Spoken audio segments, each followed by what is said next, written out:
She took the wrong suitcase, not knowing that the owner was a millionaire who fell in love with her. The crisp October wind whipped through Chicago's Loop as Brielle Jackson hurried through the crowded train station, her designer heels clicking against the polished floor. She was running late for a crucial property showing, and her perfectly arranged box braids swayed with each determined step. The scent of her Chanel Coco Mademoiselle lingered in her wake. A sophisticated armor she wore like a second skin. Last call for the Brown Line. The announcement echoed through the station as Brielle weaved through the sea of commuters, pulling her sleek black carry-on behind her. She'd just returned from a real estate conference in Detroit, and her mind was already racing with potential client meetings for the week ahead. The train doors were closing when she made it, squeezing through at the last possible moment. Her carry-on barely made it inside, and she let out a relieved sigh, adjusting her tailored blazer. An elderly woman smiled at her, offering a nearby seat. "Thank you," Brielle said, settling down and checking her phone. 3 missed calls from her assistant and a text about the clients arriving early at the penthouse she was supposed to show. Perfect. The train rattled along the elevated tracks, offering glimpses of Chicago's magnificent skyline. Brielle allowed herself a moment to admire the view, remembering how she'd fallen in love with this city 5 years ago when she'd left Atlanta behind. The memory of her mother's voice echoed in her mind. "Baby girl, sometimes you have to leave what's comfortable to find what's meant for you." Those words had carried her through countless challenges, including the darkness of her relationship with Ethan Calloway. She pushed the thought away, refusing to let those memories surface. She was different now, stronger, wiser, successful. Her phone buzzed again. The clients were already at the property. Brielle took a deep breath, mentally reviewing her presentation for the $4.2 million penthouse. This could be the commission that finally put her closer to opening her own agency. When the train reached her stop, Brielle rushed out, maneuvering through the crowd with practiced ease. It wasn't until she reached the street level that she noticed something off about her carry-on. The handle felt different, slightly looser than she remembered. "No time," she muttered, hailing a cab. The showing came first. She could worry about her luggage later. The next few hours were a whirlwind of negotiations and property tours. Brielle was in her element, highlighting the penthouse's state-of-the-art features and breathtaking views of Lake Michigan. By the time she finished, she had a verbal commitment from the buyers and a spring in her step. It wasn't until she finally made it home to her downtown apartment that the earlier niggling feeling about her luggage returned. Standing in her living room, with Alicia Keys' Empire State of Mind playing softly in the background, Brielle examined the carry-on more closely. Her heart stopped. This wasn't her bag. The sleek black exterior looked similar, but the brand was different. This was a Rimowa, far more expensive than her own luggage. With trembling fingers, she unzipped the bag, already knowing she'd find someone else's belongings inside. The first thing that hit her was the scent, a rich, woody fragrance that made her pause. Tom Ford Oud Wood, the label on the bottle read. Beneath it lay an impeccably folded charcoal grey suit that probably cost more than her monthly rent. But it was the leather-bound journal tucked in the side pocket that caught her attention. Brielle knew she shouldn't look. Her mother had raised her better than that, but as she lifted the journal, a business card slipped out, landing face up on her hardwood floor. Carter Blakely, CEO, Blakely Tech Innovations. Her breath caught as she recognized the name. Everyone in Chicago's business world knew about Carter Blakely, the self-made tech mogul who'd refused to ride his father's coattails and instead built his own empire from scratch. His company was valued at billions, and he was notorious for being as private as he was successful. And she had his luggage, which meant he had hers, including her laptop with all her client information and the presentation she'd been working on for months, her detailed business plan for opening her own agency. "Keep it together, Brielle," she whispered to herself, reaching for her phone. Her fingers hovered over the number on the business card as doubt crept in. Would someone like Carter Blakely even answer a call from an unknown number? Before she could talk herself out of it, she pressed dial. The phone rang once, twice, 3 times. She was about to hang up when a deep, authoritative voice answered. Blakely speaking. The richness of his voice caught her off guard. "Mr. Blakely, my name is Brielle Jackson. I believe I accidentally took your luggage from the train station this morning." There was a pause, followed by what sounded like papers being shuffled. "Ms. Jackson, I was wondering when I'd hear from you." Something in his tone made her spine tingle. "I'm so sorry about the mix-up." I can bring your bag to your office first thing tomorrow morning. That won't be necessary, he replied, his voice carrying an edge of authority that probably served him well in boardrooms. I'm still at the office. I can have my driver pick it up now. Brielle glanced at her watch, 9:45 p.m. You're still working? A soft chuckle came through the line, surprising her. Some of us don't know when to quit. Besides, I believe you have something in that bag that I need rather urgently. The journal. Her eyes drifted to it, wondering what secrets it held. Of course, but I'd prefer to deliver it personally, if you don't mind. After all, you have my belongings as well. Another pause, longer this time. She could almost feel him weighing his options. Very well, Miss Jackson. Do you know where Blakely Tech's headquarters are? The glass tower on Wacker Drive. It's hard to miss. Indeed, I'll have security expect you, 30th floor. The call ended abruptly, leaving Brielle staring at her phone. She looked down at her casual clothes.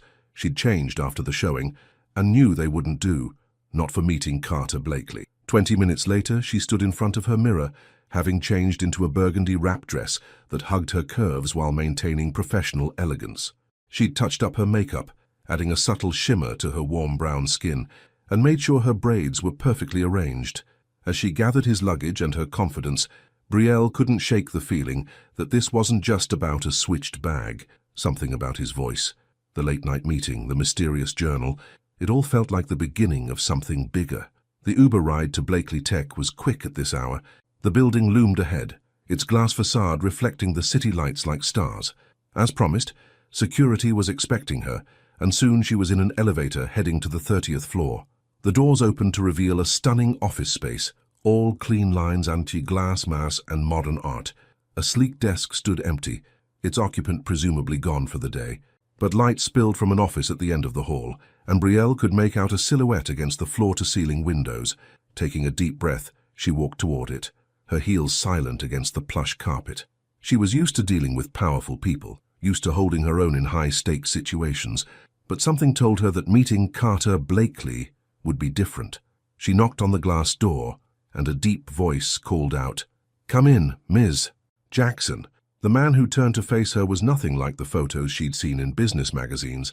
Those hadn't captured the intensity of his blue-gray eyes, the commanding presence that seemed to fill the room, or the way his precisely trimmed beard framed a jaw that could cut glass. Carter Blakely stood at least 6'2", his broad shoulders wrapped in a bespoke suit that probably cost more than her car. His clean-shaven head gleamed under the office lights, and those piercing eyes studied her with an intensity that made her pulse quicken. "Ms. Jackson," he said, his voice even richer in person. "Welcome to Blakely Tech." And in that moment, standing in his office with the Chicago skyline glittering behind him, Brielle knew with absolute certainty that her life was about to change forever. The silence in Carter Blakely's office felt electric.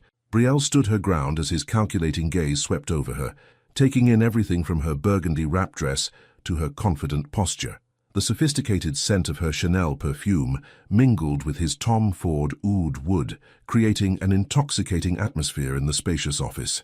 "Your bag, Mr. Blakely," she said, breaking the tension. She wheeled the Rimowa carry-on forward, her movements graceful and purposeful. Carter circled his massive desk, his steps measured and deliberate. "Please, call me Carter." He gestured to one of the sleek leather chairs facing his desk. "Have a seat, Miss Jackson. I believe we have some belongings to exchange." "Brielle," she corrected, settling into the offered chair. Her heart raced as she watched him retrieve her carry-on from a corner of his office. "I hope nothing in my bag caused you too much inconvenience." A ghost of a smile played at his lips. "On the contrary, your business plan for Jackson Reality Enterprises made for interesting reading." Brielle's breath caught. He'd read her private documents. "I wasn't aware my personal files were up for review, Mr. Blakely." "Carter," he reminded her, his blue-gray eyes holding a hint of amusement. "And I apologize for the invasion of privacy. When I discovered the switch, I was looking for identification." He paused, studying her with renewed interest. "Your market analysis is impressive. You've identified a significant gap in Chicago's luxury real estate sector." She straightened in her chair, professional pride overriding her initial discomfort. "The high-end market lacks personalized service that caters to diverse clientele. My approach combines traditional luxury service with modern, inclusive marketing strategies," he finished, It's innovative, though your financial projections could use some refinement. Brielle felt her defenses rise. With all due respect, those projections are based on 5 years of industry experience and careful market research. Carter leaned back against his desk, loosening his tie slightly. The simple gesture somehow made him appear more dangerous, less the polished CEO and more the predator underneath the expensive suit. Experience is valuable, but sometimes an outside perspective can reveal blind spots. He reached for a tablet on his desk, tapping it a few times before turning it toward her. For instance, have you considered the impact of rising interest rates on your target demographic? Despite her irritation, Brielle found herself leaning forward to examine his analysis. The numbers were compelling, she had to admit. Carter had identified several factors she hadn't fully considered. Your points are valid, she conceded, meeting his gaze. But you're assuming my client base will be primarily dependent on traditional financing. A spark of genuine interest lit his eyes. Go on. For the next 20 minutes, they engaged in an intense discussion about market trends and business strategies. Brielle found herself both challenged and exhilarated by Carter's sharp insights, while he seemed increasingly intrigued by her innovative approaches. "Sas, you're not what I expected," Carter finally said, moving to the wet bar in the corner of his office. "Scotch?" "No, thank you." Brielle watched as he poured himself 2 fingers of amber liquid. "And what exactly did you expect?" He turned, glass in hand, his expression thoughtful. Someone who would be intimidated by this office, this building, this conversation. He took a sip, those magnetic eyes never leaving her face. "Instead, I find myself speaking with a woman who challenges my assumptions at every turn." Heat crawled up Brielle's neck.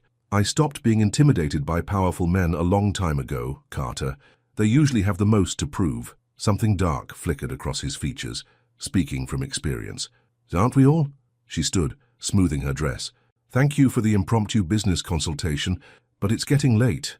Carter set his glass down and moved closer, his presence filling her senses. "Have dinner with me." The sudden invitation caught her off guard. "Excuse me. Dinner? Tomorrow night. I'd like to continue our discussion about your business plan."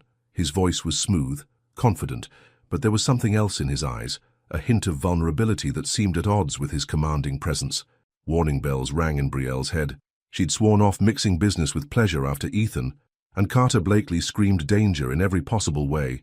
"I appreciate the offer, but I know a place that serves the best coffee-flavored creme brulee in Chicago." The corner of his mouth lifted in a knowing smile. "I noticed the coffee cups in your bag. You seem to have a particular fondness for caramel-flavored ones." The observation startled a laugh from her. "Oh, you really did go through my things thoroughly, didn't you?"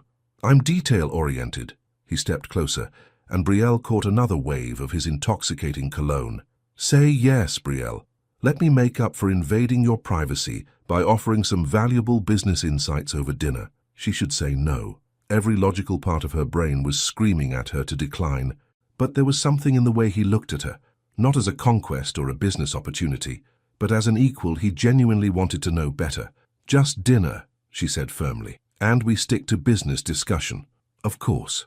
His smile widened slightly, and Brielle's heart did a dangerous flip. "I'll send a car for you at 7. I can drive myself." "I'm sure you can." Carter reached for a business card and wrote something on the back. "But humor me. This is my private number. Text me your address." As their fingers brushed during the exchange, an electric current seemed to pass between them. Brielle quickly pulled her hand back, gathering her composure along with her carry-on. "Good night, Carter." "Good night, Brielle." He watched her walk to the door before adding, "Oh, and Mr. Jackson, that shade of burgundy suits you perfectly." The heat of his gaze followed her all the way to the elevator. Once inside, Brielle leaned against the wall, her heart pounding. What had she just agreed to? Her phone buzzed. A text from Maya. "Girl, where are you? I've been trying to reach you for hours." Reality crashed back in. She'd completely forgotten about her planned dinner with her best friend. As the elevator descended, she quickly typed out a response, explaining the luggage switch and her impromptu meeting with Carter Blakely. Maya's response was immediate. "The Carter Blakely, the tech genius billionaire who looks like a Greek god. Please tell me you got his number." Brielle smiled, looking at the card in her hand. "Actually, I'm coming over right now. You need the perfect outfit for tomorrow." "Maya, it's just a business dinner." "Honey, when a man like Carter Blakely asks you to dinner, it's never just business." "I'll be there in 20 with wine and my entire accessories collection." Stepping out of the elevator into the quiet lobby, Brielle caught her reflection in the polished marble walls. The woman staring back at her looked flushed, excited, alive, in a way she hadn't been in years. Outside, Chicago's night air had turned crisp and cool. As she waited for her Uber, Brielle's mind wandered back to Carter's office, to the intensity in his eyes when he'd asked her to dinner. She touched the business card in her purse, his private number burning a hole in her consciousness. Just business, she reminded herself firmly. But even as the thought formed, she knew it was a lie. The way Carter Blakely looked at her, the electricity she felt in his presence, the underlying current of attraction that neither of them had acknowledged, none of that was just business. Her phone buzzed again. Another text from Maya. BTW. I googled him. Did you know his ex-fiancée tried to sell company secrets? Major trust issues. This is going to be interesting. Brielle's stomach tightened. Trust issues. She had enough of her own without taking on someone else's. Tomorrow's dinner was starting to feel less like an opportunity and more like a minefield. But as her Uber pulled up to the curb, she couldn't help remembering the vulnerability she'd glimpsed beneath Carter's powerful exterior. Maybe they were more alike than she wanted to admit. Two successful people hiding old wounds behind carefully constructed facades. The city lights blurred past her window as the car headed toward her apartment. Somewhere in that same city, in his glass tower office, Carter Blakely was probably still working, still proving himself to the world, still waiting for her text with her address. Brielle pulled out her phone, staring at the blank message screen. One text could change everything. The question was, did she want everything to change? Her fingers hovered over the keyboard as Chicago's skyline glittered around her, full of possibilities and promises, and dangers she wasn't sure she was ready to face. Maya's excitement had reached fever pitch as she held up another dress from Brielle's closet. This is it. The perfect, business, but I could also rock your world outfit. The dress in question was a deep emerald silk number that draped perfectly while maintaining sophistication. Brielle had to admit, it struck exactly the right balance she was looking for.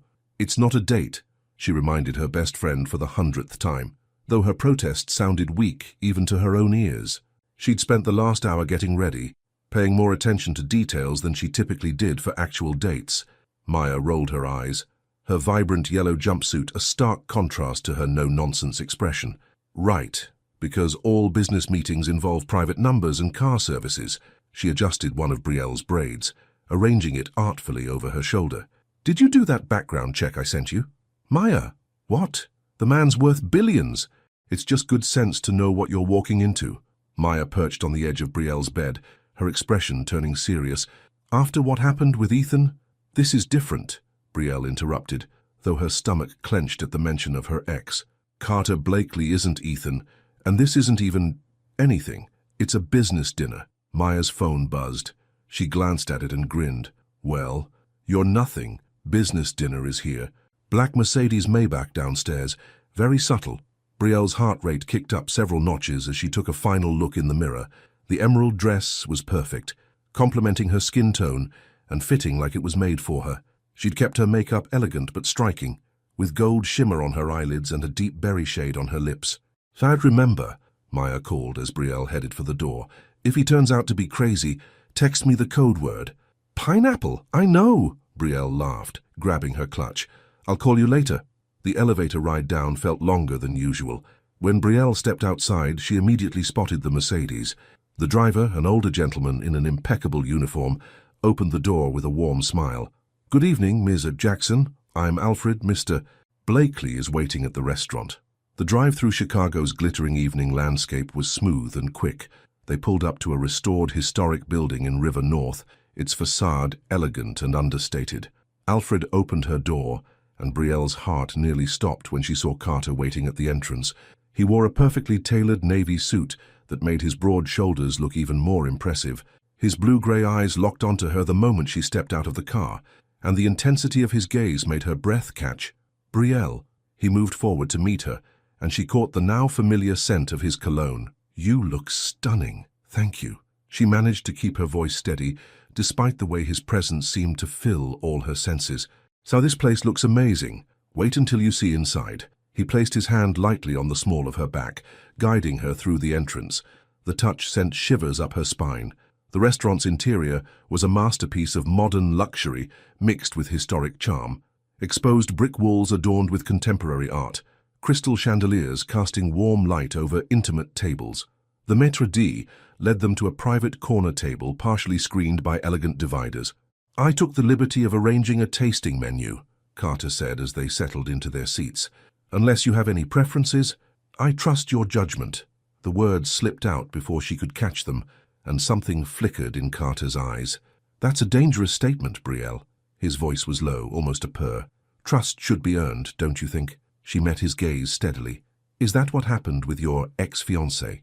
Did she earn your trust before betraying it?" Carter went still, his expression hardening. For a moment, Brielle thought she'd pushed too far. Then he reached for his water glass, his movements deliberate. "You've done your research. So have you. I saw how thoroughly you went through my business plan." A slight smile curved his lips. "Touché." He leaned back as the sommelier approached with a bottle of wine. After the ritual of tasting and approval, Carter turned his attention back to Brielle.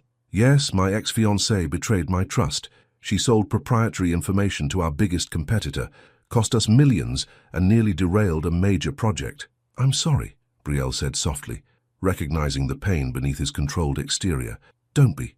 It taught me a valuable lesson about keeping business and pleasure separate." His eyes bore into hers. "A lesson I seem to be ignoring tonight." Heat crept up Brielle's neck. "If this is making you uncomfortable, quite the opposite." Carter leaned forward, his presence somehow more magnetic in the intimate lighting. "You intrigue me, Brielle. Your business plan shows ambition and intelligence, but it's more than that. You have an authenticity that's rare in my world." The first course arrived, tiny works of art on delicate plates. Brielle welcomed the distraction, needing a moment to collect herself. "What about you?" Carter asked as they sampled the exquisite food.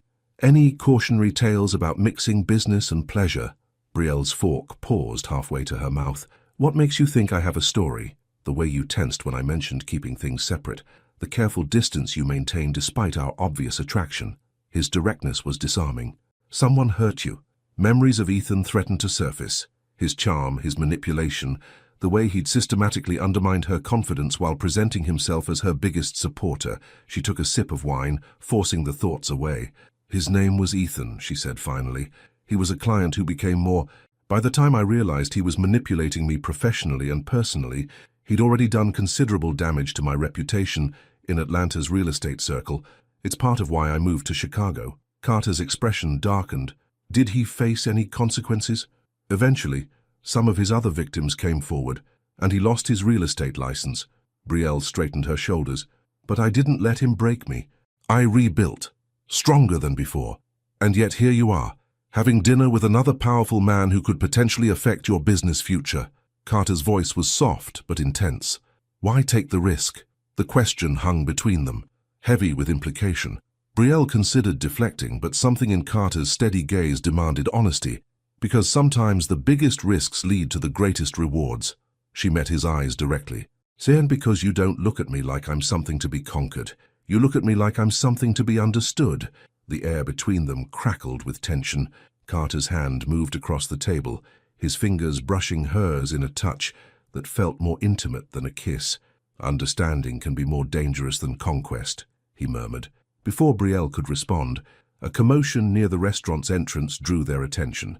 Her blood ran cold as a familiar figure argued with the maître d'. Ethan Calloway stood in the entrance, his handsome face set in the charming smile she remembered all too well. Her ex-boyfriend was dressed impeccably, every bit the successful realtor he portrayed himself as. "Is that him?" Carter's voice had taken on a dangerous edge. Brielle nodded, her appetite vanishing. "He's supposed to be in Atlanta. I don't understand." "Mr. Calloway," the maître d' was saying, "I'm afraid we cannot seat you without a reservation." "I just need a moment with Mrs. Jackson," Ethan replied smoothly. "Brielle, what a surprise seeing you here." Carter started to rise, but Brielle placed her hand on his arm. "Don't. He's not worth it."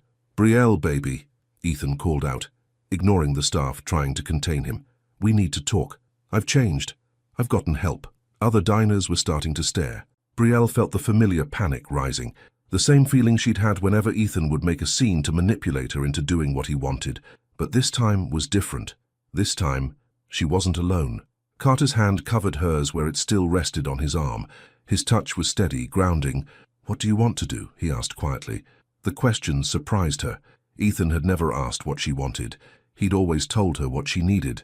Drawing strength from Carter's presence, Brielle stood. "I'll handle this." She walked toward the entrance, aware of Carter's protective gaze following her. Ethan's face lit up as she approached, but she stopped well out of his reach. "Whatever game you're playing, Ethan, it stops now." Her voice was firm, carrying none of the tremors she felt inside. "I don't know how you found me, and I don't care. Stay away from me. Bree, please." He stepped forward, reaching for her. "You know we were good together. I just lost my way for a while." "Security." Carter's deep voice came from right behind her. "Please escort Mr. Calloway out and ensure he understands that he's permanently banned from this establishment." Two large men in suits materialized, firmly guiding Ethan toward the door despite his protests. Just before they led him out, he called back, "This isn't over, Brielle. We have unfinished business." The threat in his voice made her shiver, but Carter's warm hand on her back steadied her. She turned to face him, expecting to see pity or judgment in his eyes. Instead, she found understanding and barely contained anger. Not at her, but for her. "I'm sorry," she said softly. "This isn't exactly how I planned our business dinner to go." Carter's lips curved slightly. "I think we both know this stopped being about business the moment you walked into my office last night." He guided her back to their table, his touch protective but not possessive. "Now, shall we order that coffee-flavored creme brulee I promised you?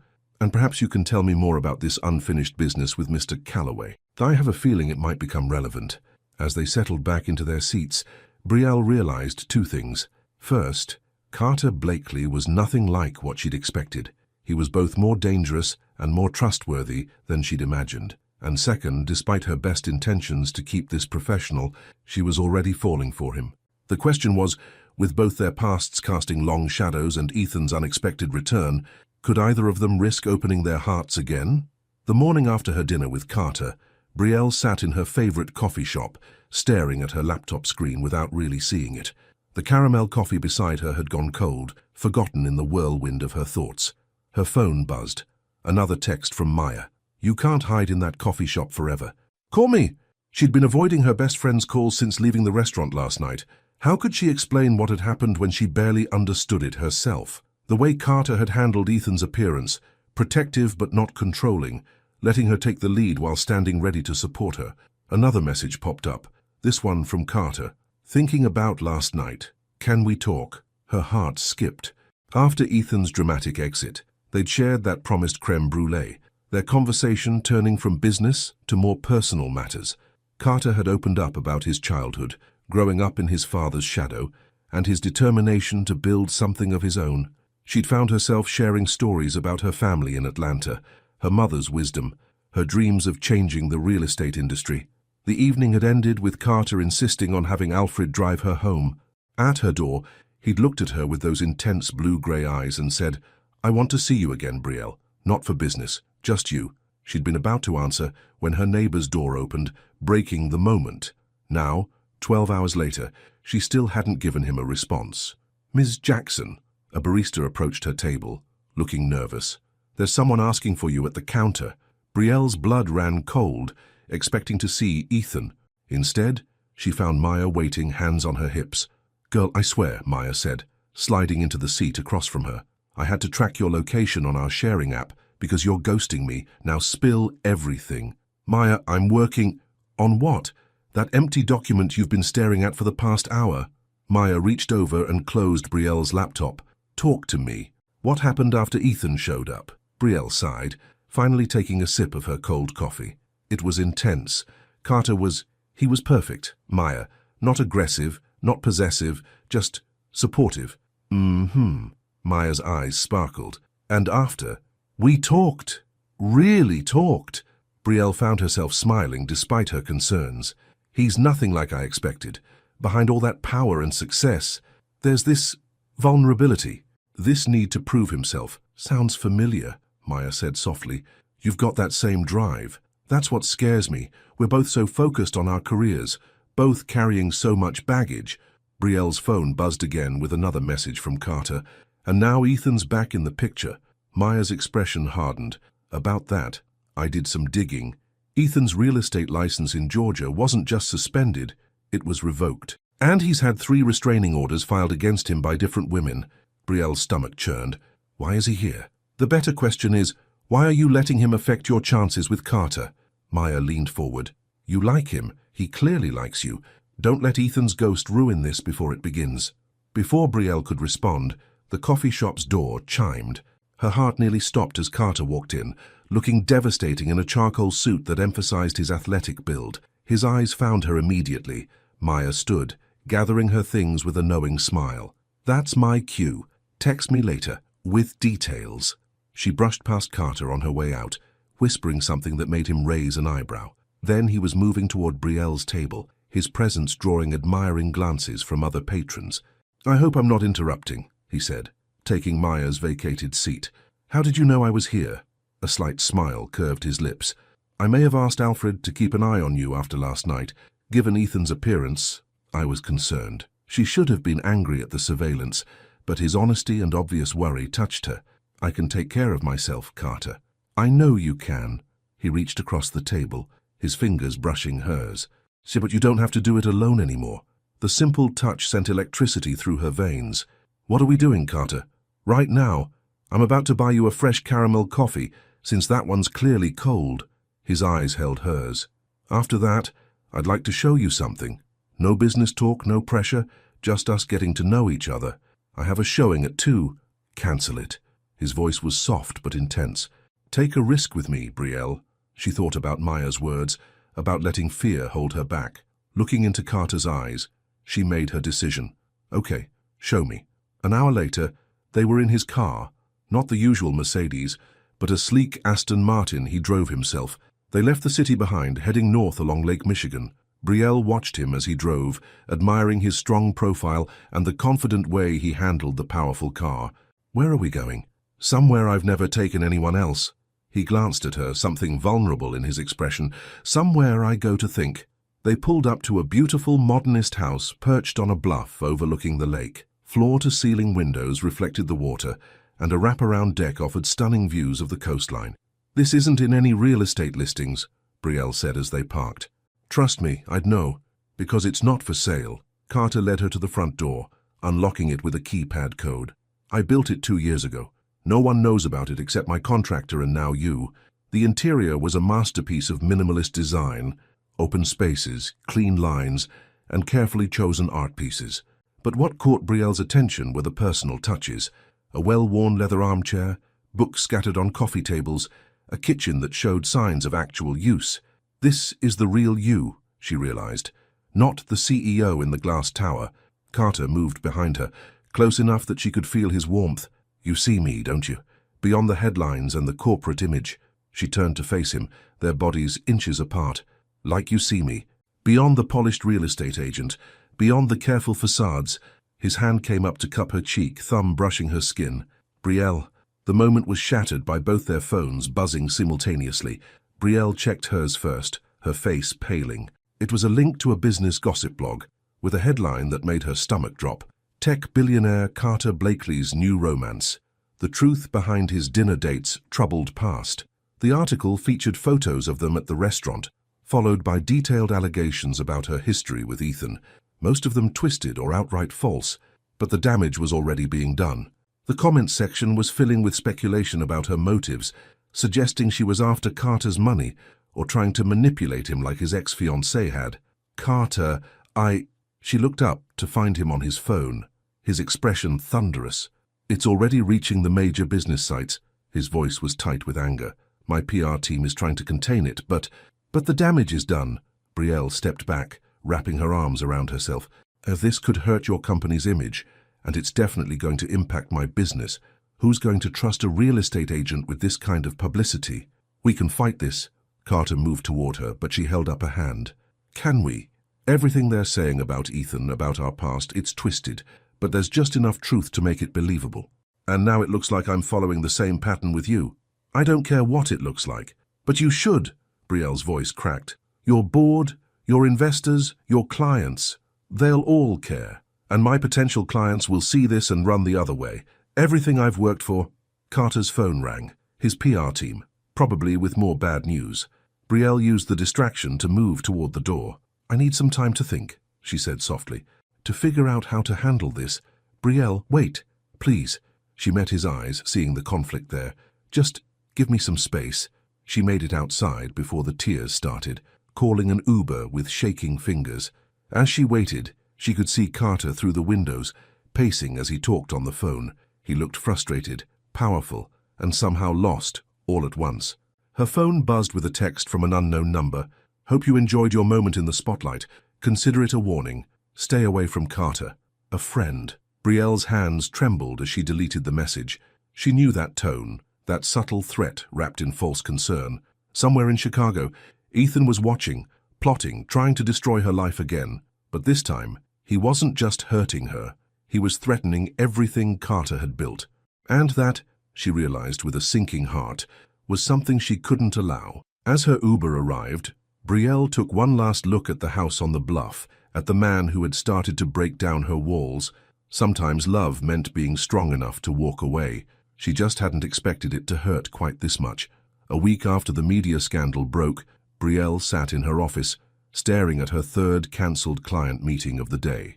The rain outside matched her mood, drumming against the windows of her high-rise office as Chicago disappeared behind sheets of grey. Her phone lit up with Maya's face for the 10th time that morning. "This time," she answered. "Before you start," Brielle said. "I'm fine." "Liar." Maya's voice was sharp with concern. "I just watched you lose the Henderson listing. That's $1 million commission down the drain." Brielle pinched the bridge of her nose. "How did you—" "Because I actually answer my phone when people call.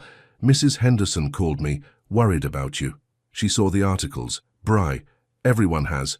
The articles. They'd gotten worse over the past week, each one more sensational than the last.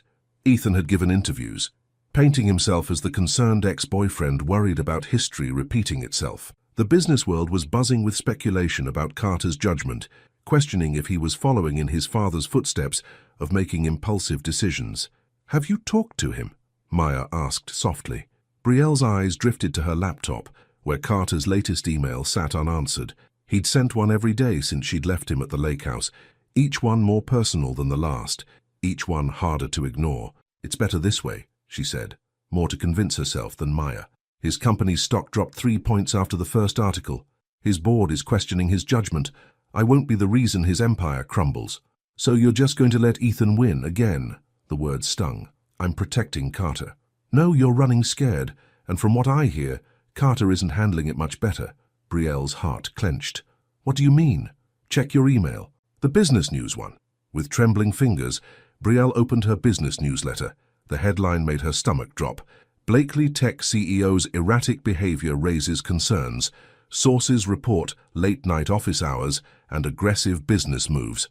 The article detailed Carter's recent behavior, working through the night, pushing through aggressive acquisitions, showing up to meetings looking exhausted and on edge. The photo accompanying the piece showed him leaving his office, his usual impeccable appearance slightly disheveled, his expression hard and distant. "He's self-destructing," Maya said quietly, "just like you." Before Brielle could respond, her office door opened. Her assistant, looking nervous, stepped in. "Ms. Jackson, there's someone here to see you. She's quite insistent." A tall, elegant woman in her 50s swept into the office, her designer suit and perfectly coiffed silver hair radiating authority. Brielle recognized her immediately from news photos. Catherine Blakely, Carter's mother. "I'll call you back," Brielle told Maya, standing quickly. "Mrs. Jackson." Catherine's voice was cool but not unkind. "We need to talk." After her assistant closed the door, Catherine surveyed the office with practiced eyes. "Impressive space. You've built quite a reputation for yourself here in Chicago." "Had built," Brielle corrected softly. "Past tense." "Yes. Well, that's partly why I'm here." Catherine sat gracefully in one of the visitor chairs. "My son is being difficult about this situation." Brielle's defenses rose. "If you're here to warn me away—" "On the contrary." Catherine's expression softened slightly. "I'm here because in 32 years, I've never seen my son like this over a woman. Not even his ex-fiancée affected him this deeply."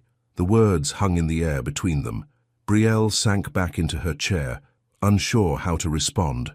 "Carter's father was like him," Catherine continued. "Brilliant, driven, sometimes blind to the manipulation of others. When that woman betrayed Carter's trust, sold his company's secrets, I thought he'd never open his heart again."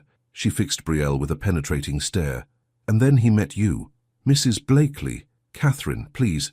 She reached into her designer bag, pulling out a file.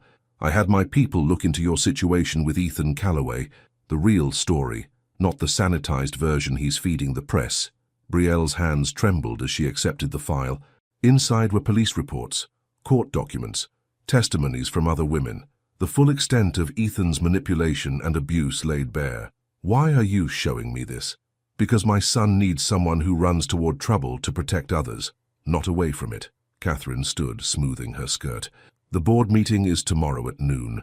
They're voting on whether to force Carter to step down temporarily, citing emotional instability. Brielle's heart stopped. They can't. They can and they will, unless someone presents evidence that the media storm is based on lies. Catherine moved to the door, then paused. The question is, Ms. Jackson, are you willing to fight for him as hard as he's been fighting for you? After Catherine left, Brielle sat in silence and staring at the file. Her phone buzzed. Another email from Carter. I don't care about the company. I don't care about the board. I care about you. Please, Brielle, let me in. With shaking fingers, she opened her contact list, scrolling to a number she'd hoped never to use again. The phone rang twice before a smooth voice answered. I knew you'd call eventually, baby. Brielle's spine stiffened at Ethan's tone. Meet me, tonight. We need to talk. She could hear his smile. The Peninsula Hotel Bar, 8 o'clock. Don't keep me waiting. After hanging up, Brielle called Maya. I need your help. And I need you to bring every recording device you own. Now that's my girl, Maya said, the grin evident in her voice. What's the plan? Brielle looked at the rain-streaked windows, thinking of Carter in his office, fighting battles she'd left him to face alone. We're going to catch a snake, she said firmly, and then we're going to crush him. The rest of the day passed in a blur of preparation. By 7:30, Brielle stood in front of her mirror, examining her appearance. She'd chosen a white power suit that made her dark skin glow, her braids arranged in an elegant updo, her makeup was flawless, her expression determined. Recording devices are set, Maya said, adjusting the tiny microphone hidden in Brielle's jewelry. Out as soon as he admits to blackmail or threatening you, we've got him. And if he doesn't, then we go with Plan B. Maya squeezed her hand. Carter's PI is standing by. The moment Ethan shows any aggression, any threat, they move in with the restraining order paperwork. Brielle touched the delicate gold necklace Carter had given her at dinner. The night everything had changed. She hadn't taken it off since. I should have fought harder, she whispered. Fine, I should have trusted him. Then make it right. Maya's expression was fierce. Show him what you're made of. As her Uber pulled up to the peninsula, Brielle's phone lit up with one final email from Carter. The board meets in 15 hours. I'm about to lose everything I've built, but the only loss that matters is you. Whatever happens tomorrow, know that you were worth it. See. Brielle squared her shoulders, slipping her phone into her clutch. She'd walked away once to protect Carter. Now she was walking into battle to save him, and this time she wasn't backing down. The Peninsula Hotel's bar exuded old-world luxury, all dark wood and amber lighting. Brielle felt the weight of eyes on her as she entered, her white suit a beacon in the dimly lit space. Ethan was already there, lounging at a corner table like a spider in its web. You always did know how to make an entrance, he said, standing as she approached. His smile was practiced, perfect, and completely cold.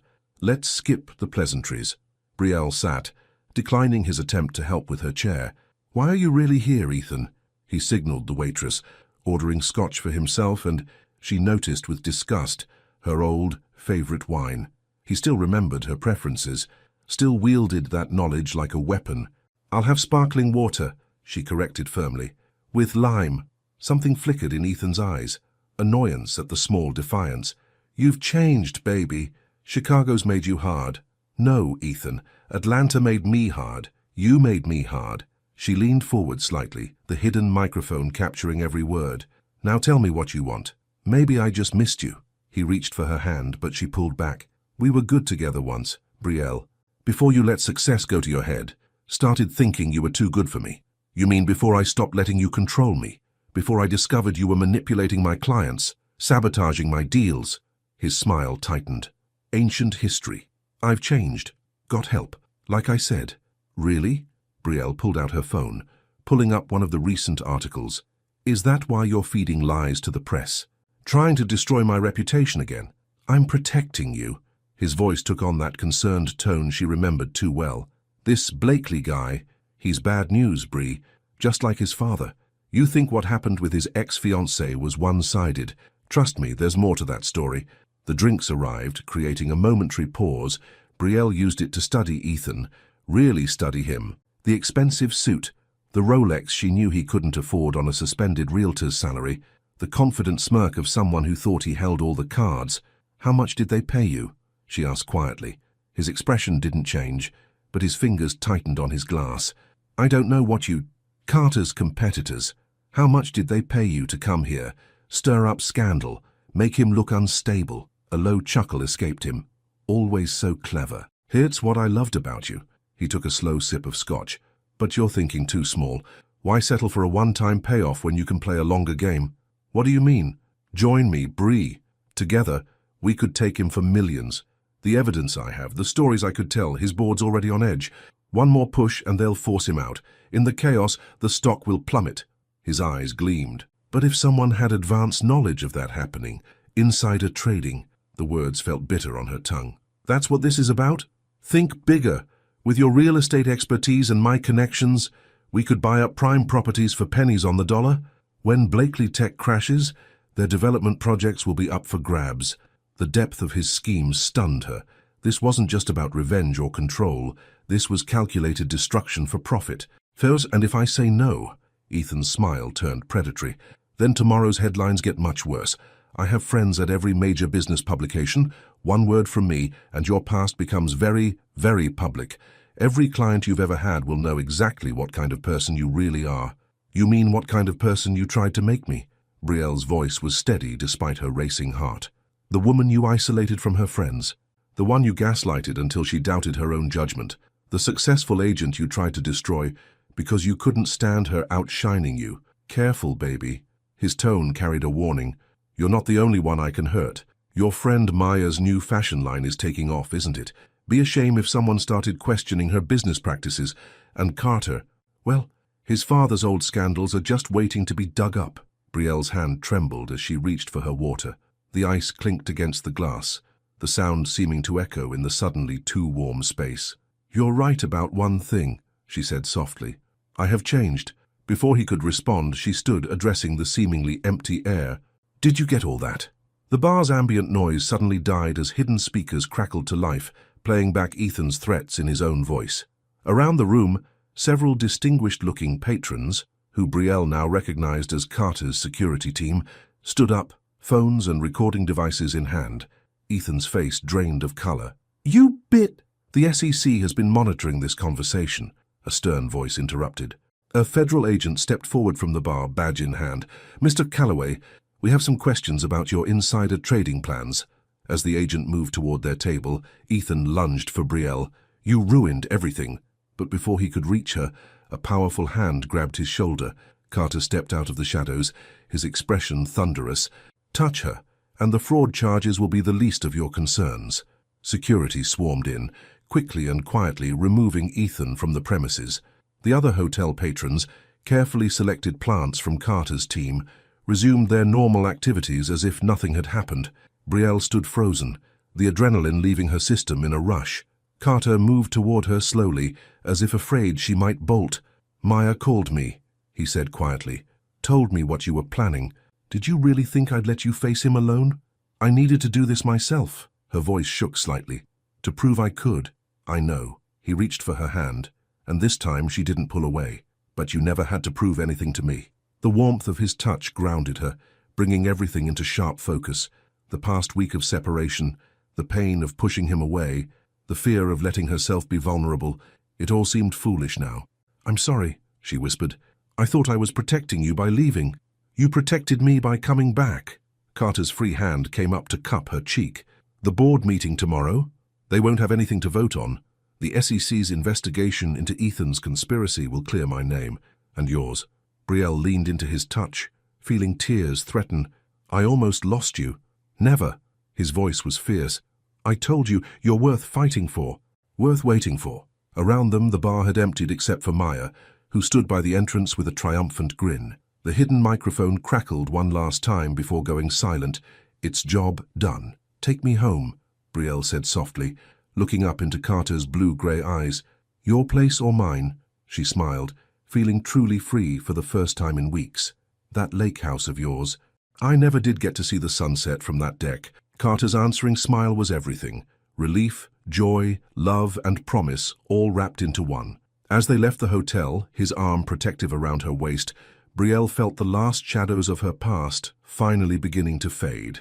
But in the darkness outside, a figure watched their departure with calculating eyes. Ethan might have been neutralized, but he wasn't the only one with an interest in seeing Carter Blakely fall. The real threat was still to come. Sunset painted the lake in shades of gold and crimson as Brielle stood on the deck of Carter's lake house, wrapped in one of his cashmere sweaters. 2 weeks had passed since the confrontation with Ethan, and life had taken on a dreamlike quality she almost didn't dare trust. "Penny for your thoughts." Carter's deep voice accompanied the soft click of the deck door. He carried 2 steaming mugs, the rich aroma of fresh coffee filling the air. "Just thinking about how quiet it is up here." She accepted the mug, breathing in the familiar caramel notes he'd started keeping stocked just for her. No reporters, no scandal, no drama. Disappointed, he stepped behind her, his free arm wrapping around her waist. The simple intimacy of the gesture still made her heart skip. "Relieved," she corrected, leaning back against his chest. "Though my real estate business could use some drama, the good kind." Since Ethan's arrest, the media storm had died down. The SEC investigation had cleared both Carter and Brielle's names, revealing a complex conspiracy involving one of Blakely Tech's main competitors. Carter's board had issued a public apology for doubting his judgment, but mud, once thrown, left stains. "About that," Carter's tone made her turn to face him. "I've been meaning to show you something." He led her inside to his home office, where his laptop displayed property listings, dozens of them, all high-end developments around Chicago. "Blakely Tech is launching a new division," he explained, pulling up detailed plans. "Smart homes, integrated with our latest AI technology. We need a real estate partner who understands both luxury properties and innovative technology. Someone who can bridge the gap between old money and new vision." Brielle's coffee nearly slipped from her grip as she realized what he was suggesting. "Carter, this isn't charity," he said quickly, reading her expression. "Look at the numbers. Your market analysis was spot on. There's a huge untapped potential in combining traditional luxury real estate with cutting-edge tech. You saw it before anyone else." She studied the proposals, her professional instincts kicking in despite her reservations. The concept was brilliant, revolutionary even. "But people will talk," she said softly. "They'll say I'm using you, just like Ethan claimed." "Let them talk." Carter turned her to face him, his blue-grey eyes intense. "You earned this opportunity long before you met me. Your business plan proved that." Before she could respond, both their phones buzzed simultaneously. Carter reached his first, his expression darkening as he read the screen. "Turn on the news," he said quietly. Brielle grabbed the remote, switching on the office's wall-mounted TV. The business news channel was running a breaking story. Breaking: Blakely Tech's new smart home initiative faces criticism amid allegations of patent infringement. Sources claim technology was stolen from rival company during recent security breach. "That's impossible," Carter muttered, already dialing numbers. "Our security is airtight since the last breach."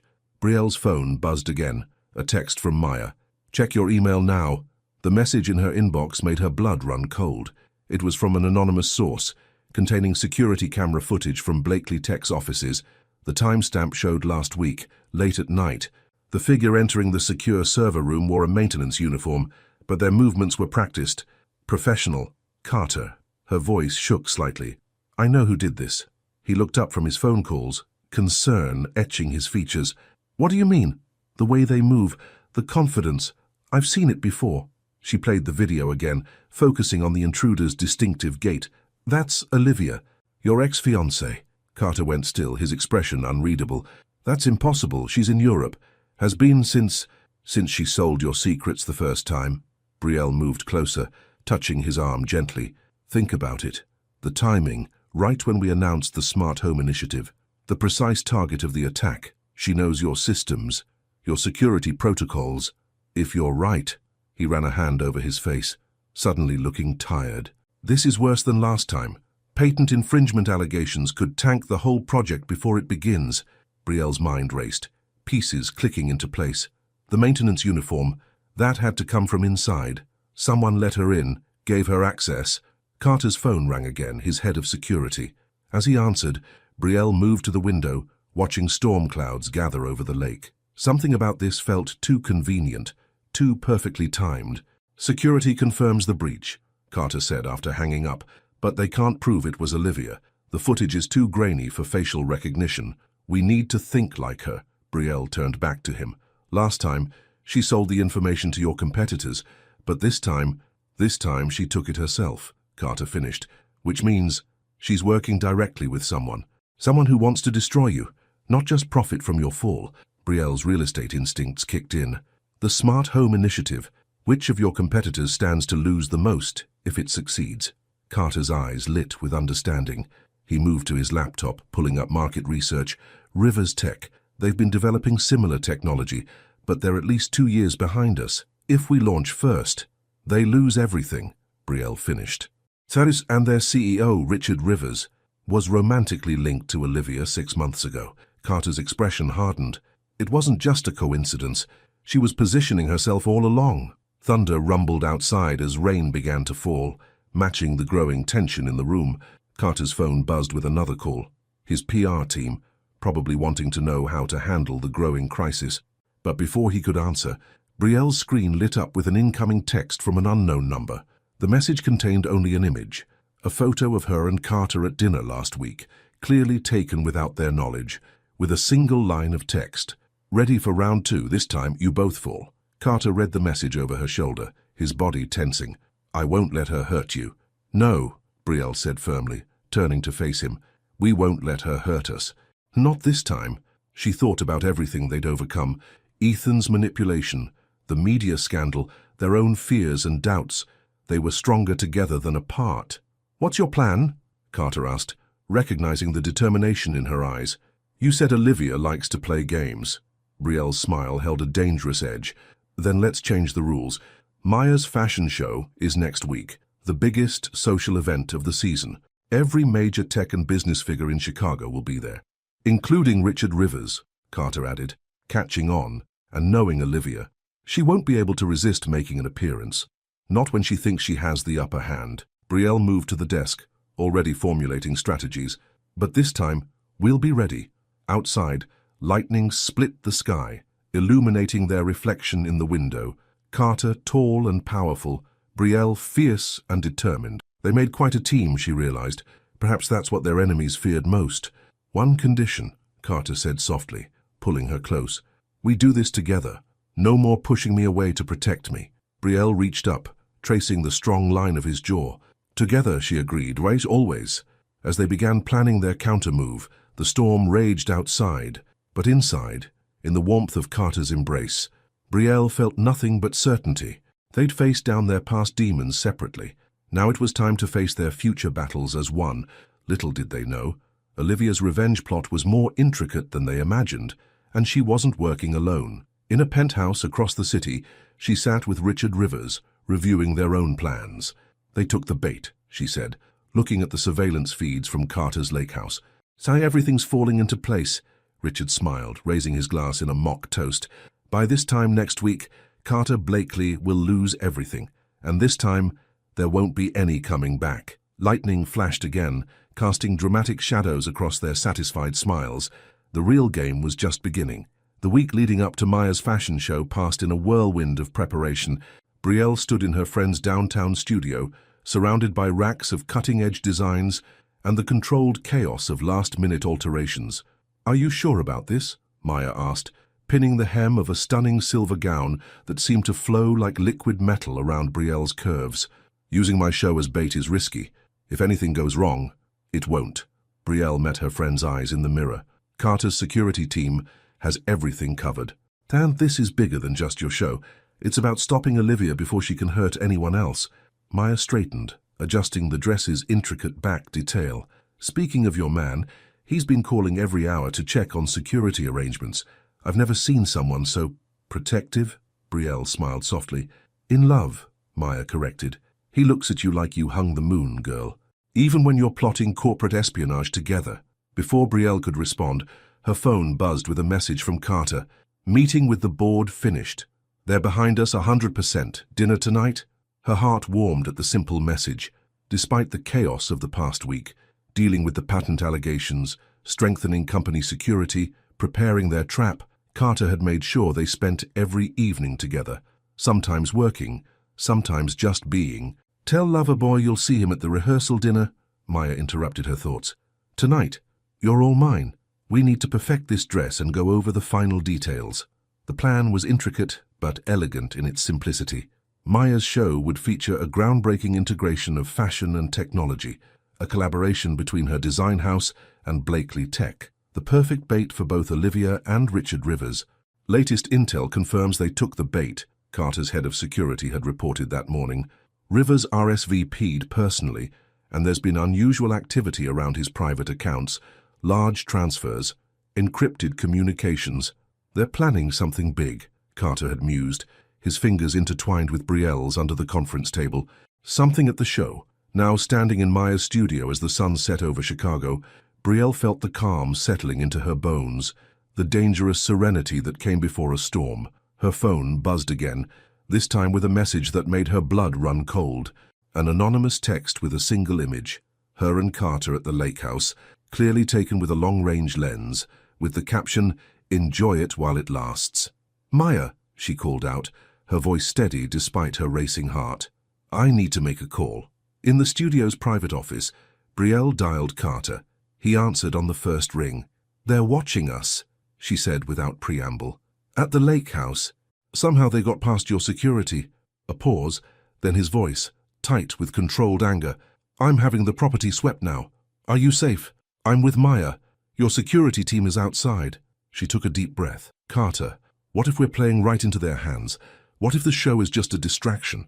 Then we'll handle whatever they throw at us. Together." The conviction in his voice steadied her. "I had my team do some deeper digging into Rivers Tech. Their finances are shakier than anyone realizes. They're not just trying to steal our technology. They're desperate for it. Desperate people are dangerous. So are people in love." His tone softened. "Stay at my place tonight. The penthouse security is better, and I need you close." The vulnerability in those last words touched her deeply. "Okay, but first, I have to help Maya with final preparations. I'll see you at home." Home. The word slipped out naturally, and neither of them commented on it. Somehow, in the midst of all this chaos, they'd built something real, something worth fighting for. Hours later, as Brielle directed the setup of security cameras disguised as lighting equipment, Maya appeared at her side. "Incoming," her friend whispered. Rivers' assistant just arrived for the final venue check. Brielle turned to see a sleek woman in her 30s, tablet in hand, speaking with the event coordinator. Something about her movements seemed familiar. "That's not his assistant," Brielle realized. "That's Olivia." The woman must have felt their gaze. She turned slightly, and for a moment, her carefully constructed mask slipped. The look she gave Brielle was pure venom. Brielle held her ground, letting her own mask fall just enough to show Olivia one clear message: "I'm not afraid of you." Later that night, in Carter's penthouse, Brielle recounted the encounter as they stood on his private terrace. The city sparkled below them, a carpet of light stretching to the horizon. "She's gotten bolder," Carter observed, his arms wrapped around Brielle from behind. "Or more desperate?" "Both." Brielle leaned back against his chest, drawing strength from his solid presence. "Did you see the financial records your team uncovered? Rivers Tech is leveraged to the hilt. They've bet everything on beating us to market with smart home technology." His lips brushed her temple. "If we launch first, they collapse. And Olivia loses her golden parachute." Brielle turned in his arms to face him. "You know tomorrow's going to change everything, right? Win or lose." Carter's blue-grey eyes held hers with an intensity that took her breath away. "Some things won't change." His hand came up to cup her cheek, thumb brushing over her skin in a tender gesture that had become wonderfully familiar. Brielle reached up, tracing the strong line of his jaw, the subtle worry lines around his eyes. "I love you," she said softly, the words falling from her lips like a long-held secret finally set free. "Whatever happens tomorrow, I need you to know that." For a moment, Carter went completely still. Then his lips curved into a smile more brilliant than all the city lights combined. "Say it again," he whispered, drawing her closer. "I love you, Carter Blakely." His kiss was fierce and tender all at once, a promise and a claiming. When they finally parted, his eyes shone with an emotion that made her heart soar. "I love you too," he breathed against her lips. "More than I ever thought possible." They stayed on the terrace late into the night, planning and loving and simply being together. Below them, Chicago hummed with life and possibility, and somewhere in that vast cityscape, their enemies plotted and schemed, unaware that their own desperate gambit was about to backfire spectacularly. As Brielle finally drifted to sleep in Carter's arms, her last thought was of Maya's words. "He looks at you like you hung the moon." No, she realized. He looked at her like she was the moon and stars and all the spaces in between. Like she was everything he'd been searching for without knowing it. Tomorrow would bring its battles and revelations. But tonight, in this moment, she was exactly where she needed to be. Unfortunately, so were their enemies. In a private club across town, Olivia sat with Richard Rivers, finalizing their own plans for the show. "Everything's in place," she confirmed, sliding a tablet across the table. "By this time tomorrow, Carter Blakely won't just lose his company, he'll lose everything he loves." Rivers studied the plans with a cold smile. "And Brielle Jackson, don't worry about her." Olivia's eyes glittered with malice. "I have something special planned for Carter's new love. After all, history has a way of repeating itself." Outside, Chicago's night sky was cloudless, stars twinkling innocently above. The calm before the storm was about to end. And no one, not Carter, not Brielle, not even Olivia and Rivers, could predict exactly how tomorrow's fashion show would change all their lives forever. The Chicago Museum of Contemporary Art had been transformed for Maya's fashion show. Sleek runways intersected the grand space, while cutting-edge lighting systems, carefully concealing Carter's security cameras, created an atmosphere of futuristic elegance.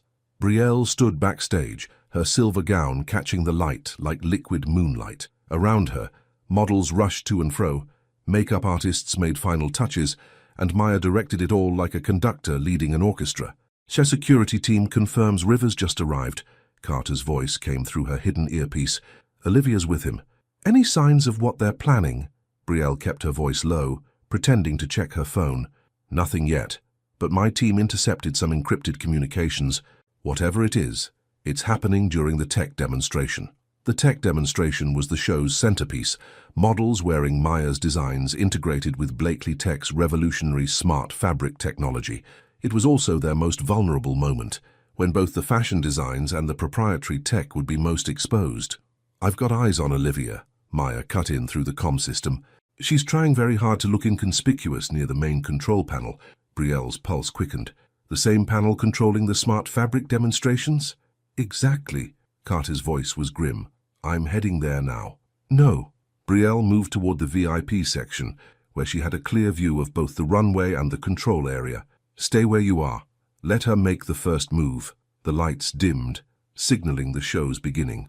Maya's collection was a triumph, bold designs flowing seamlessly into the technology integration segment. Brielle watched as each piece demonstrated the smart fabric's capabilities, transforming colors and patterns on command. Then she saw it. Olivia's subtle movement toward the control panel, a small device sliding from her sleeve. "She's going to override the system," Carter warned in her ear. "If she uploads their virus during the final demonstration, the smart fabric will malfunction spectacularly," Brielle finished, in front of every major tech reporter in Chicago. "Not just malfunction," Maya's voice was tight. "The fabrics are synchronized. If one piece fails, they all fail." Brielle's mind raced. "And Rivers Tech announces their superior technology tomorrow morning." She scanned the crowd, finding Richard Rivers in the front row. His satisfied smirk confirmed their theory, but something wasn't right. He seemed too confident, too relaxed for someone about to commit corporate sabotage. That's when she saw the second device in Olivia's hand. "Carter," she whispered urgently, "it's not just about the technology. Check the market activity on Blakely Tech stock." A moment of silence, then massive short positions being taken. "Rivers is betting everything on our stock crashing, which means the virus isn't meant to just embarrass us. It's meant to destroy the company completely." Carter's voice hardened. "The code must be worse than we thought." The final segment was approaching, the moment when all the smart fabric pieces would synchronize in a spectacular display. Olivia's fingers moved over her device, ready to strike. Brielle made her decision. "Maya, kill the power to the control panel." That'll stop the whole show. Better than letting them win. Brielle started moving through the crowd. Carter, get your security team ready. When the lights go out, she never finished the sentence. Instead of the panel going dark, every screen in the venue suddenly lit up with scrolling code. Olivia's triumphant smile turned to confusion as her device sparked and died. What's happening? Maya demanded. Carter's laugh was both relieved and proud. She took the bait. That virus she just tried to upload, it was designed to trace back to its source. My team just got access to Rivers Tech's entire server network. Olivia must have realized something was wrong. She turned to flee, only to find herself face to face with Brielle. Going somewhere? Brielle's voice carried in the sudden hush. You don't understand, Olivia hissed. Rivers will destroy everything. He has proof that Carter's father what? A new voice cut through the tension. Catherine Blakely emerged from the crowd, elegant and dangerous as a steel blade. That he rejected Rivers' attempt to steal his company 20 years ago. That Rivers has been plotting revenge ever since. Olivia's face went pale.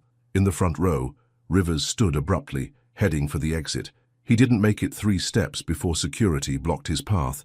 The SEC is very interested in those short positions you just took, Carter said, joining them. Not to mention the evidence of corporate espionage we just downloaded from your servers. You can't prove anything, Rivers snarled.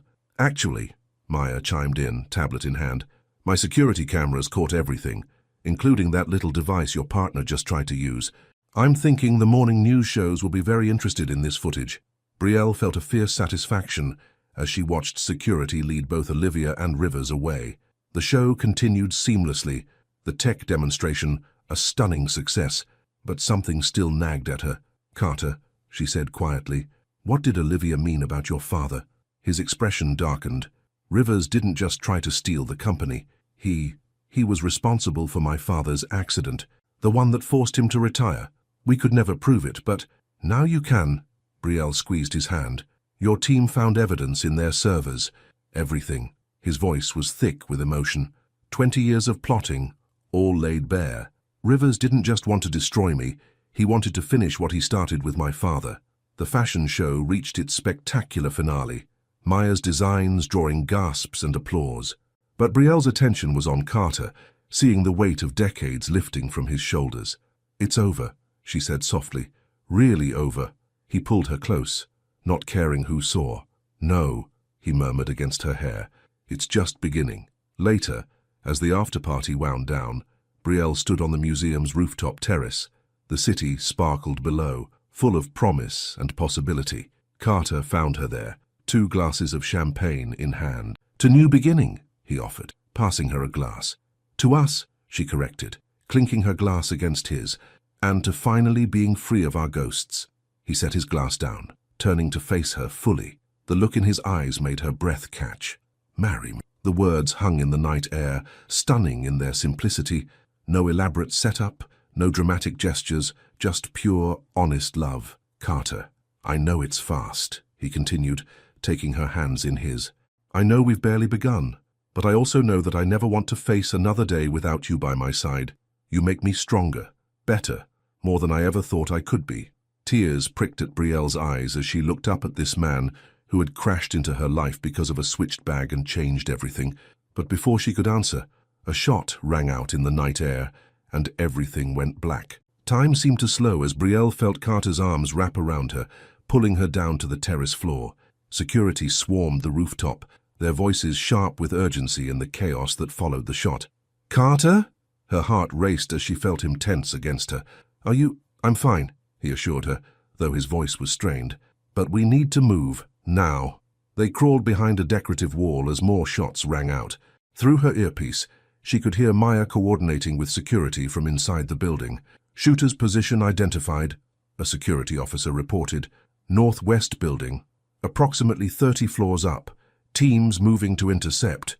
This doesn't make sense, Brielle whispered as they huddled together. Rivers and Olivia are in custody. Who? Rivers' personal security chief, Carter growled, recognition dawning in his eyes. Yet he was more than just a bodyguard. He was the one who arranged my father's accident. Another shot pinged off the wall near them, sending fragments of concrete flying. Carter's body tensed, shielding her from the debris. We have to get inside, he urged. scanning for an opening, but the door to the terrace was exposed. Any movement would make them perfect targets. They were pinned down, with only a decorative wall between them and the sniper's aim. "Target's moving!" The security team's chatter crackled through their earpieces. "He's rappelling down the building!" Brielle's mind raced. The shooter was mobile, which meant, "He's not trying to kill us." Carter looked at her sharply. "What? Think about it. A professional like that, he could have taken the shot clean. Instead, he's keeping us pinned here. But why?" The answer hit them both at the same moment. Carter reached for his phone, fingers flying over the screen. "The stock market opens in Hong Kong in 10 minutes, he said grimly. "If Blakely Tech's CEO is reported shot, the stock crashes before anyone can verify you're alive," Brielle finished. River's final backup plan. Carter was already sending commands through his phone, initiating emergency protocols. "My team can freeze our Asian market trading for 1 hour, citing technical issues. That gives us—" More gunfire interrupted him, closer this time. The shooter was working his way down, maintaining suppressing fire to keep them trapped. "We need a distraction," Brielle said, her real estate agent's knowledge of Chicago's architecture suddenly proving useful. "That building he's on, I showed a penthouse there last month. The window washing rig is on the west side, meaning he can only rappel down the east face," Carter caught on.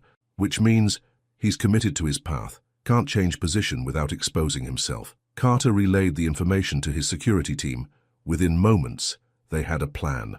"On my mark," the team leader's voice came through their earpieces. 3, 2, 1. Suddenly, every light on the museum's rooftop terrace blazed to life, while the surrounding buildings went dark. In that moment of blindness, as the shooter's night vision was ruined, Carter and Brielle made their break for the door.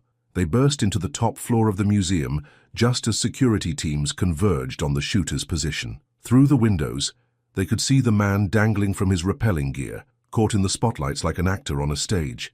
"Target acquired," the security team reported. "Building security has him contained. CPD is on scene." Carter pulled Brielle close, his heart pounding against her cheek. "Are you okay?" She nodded, then pulled back to look at him properly. "Your arm!" A graze wound bled through his sleeve, not serious, but evidence of how close the bullets had come. "It's nothing," he insisted, but allowed her to inspect it. "Oh, it's just a scratch." "Carter Blakely," she scolded, tears and laughter mixing in her voice. "If you think I'm going to let you die before I can answer your proposal, you're crazy." He went still. "My proposal? Brielle, we don't have to—" "Yes." "What?" She reached up, cupping his face in her hands. "Yes, I'll marry you, because life's too short for fear, because you make me braver, stronger, more than I ever thought I could be, because I love you, and I'm tired of letting the past dictate our future." The smile that broke across his face was brighter than all the spotlights combined. He pulled her into a kiss that tasted of adrenaline and promise and forever, heedless of the chaos around them. "Well, thank God for that," Maya's voice broke in through their earpieces. "Now can you two lovebirds get down here? The press is going crazy, and we need to make a statement before the Asian markets open." They laughed, the tension of the night finally breaking. Hand in hand, they made their way down to face the media circus that awaited. The next hours passed in a blur of police statements, press conferences, and strategic business moves. By the time the Asian markets opened, the truth was out. Carter Blakely was very much alive. The assassination attempt had failed, and River's entire conspiracy had been exposed. Blakely Tech stock didn't just survive, it soared. The publicity around the smart fabric technology, combined with the dramatic events of the evening, created a perfect storm of public interest. By morning, their market value had doubled. 1 month later, Brielle stood in the same train station where their story had begun. The morning sun streamed through the windows, catching the diamond on her left hand, a simple but stunning ring that Carter had given her properly the day after the rooftop drama. "Ready?" Carter appeared at her side, carrying both their bags, carefully checked to ensure they had the right ones this time. She smiled, taking his hand. They were heading to the lake house for the weekend, their first real break since the fashion show chaos. Maya's designs were now the talk of the fashion world. The smart fabric technology was revolutionizing the industry, and Brielle's new real estate venture, specializing in high-tech luxury properties, was taking off. "You know," she said as they walked to their platform, "I never did thank you for going through my luggage that night." He laughed, pulling her close. Best invasion of privacy I ever committed. Just don't make a habit of it. No need. He kissed her softly. I've got everything I want right here. As their train pulled away from the station, Brielle looked back at the spot where a simple switched bag had changed her life. Sometimes the biggest changes came from the smallest moments. Sometimes love arrived in unexpected packages. And sometimes, if you were brave enough to trust it, destiny had a way of finding you, even in a crowded train station on an ordinary Tuesday morning. 1 year later, the Chicago skyline glittered in the late afternoon sun as Brielle Blakely stood in her new office, adjusting the frame of her recently acquired real estate broker's license. Jackson Blakely Innovations. The gold lettering on her door proclaimed, a perfect fusion of her dreams and the technology that had brought her and Carter together. Everything has to be perfect for tomorrow's opening, she muttered, straightening the frame one final time. It already is perfect, Maya's voice came from the doorway. Her best friend, now a celebrated fashion designer, leaned against the frame with a knowing smile. Just like your wedding was perfect, even when the smart fabric bridesmaid dresses started changing colors during the ceremony. Brielle laughed at the memory. The unexpected color show had become one of the most talked-about moments of the society wedding, with fashion magazines hailing it as revolutionary. The fact that it had been caused by Carter's nervous fiddling with the control tablet only made it more endearing. Speaking of my husband, Brielle checked her watch. He should be back from New York by now. As if on cue, the elevator dinged, and Carter's familiar footsteps approached. He appeared in the doorway, looking devastatingly handsome in his tailored suit, his blue-gray eyes lighting up at the sight of her. The board approved everything, he announced, sweeping her into his arms. The smart home division is officially yours to lead. Maya slipped out quietly, as Carter pulled Brielle close for a kiss that still made her heart race, even after a year of marriage. I have something to tell you too, Brielle said when they finally parted. She took his hand, placing it gently on her stomach. We're going to need to add a nursery to that lake house of yours. The joy that spread across Carter's face was brighter than any Chicago sunset. As he pulled her close again, whispering promises and plans against her hair, Brielle smiled. Sometimes the greatest love stories started with a simple mistake, like a switched bag in a crowded train station. And sometimes they led to something even more beautiful than you could have imagined. The end. Based on the emotional journey of lost and found, destiny between us, here's an interesting question. If you were in Brielle's shoes, would you have trusted Carter even after discovering his past with Olivia? Or would you have let your own fears, because of Ethan, stop you from giving in to love? What would you do differently in this love story that began with a simple exchange of suitcases? Your participation in the channel is very important. Please leave your opinion in the comments.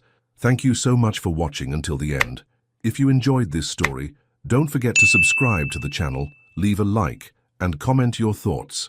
Your participation is very important to us. See you next time.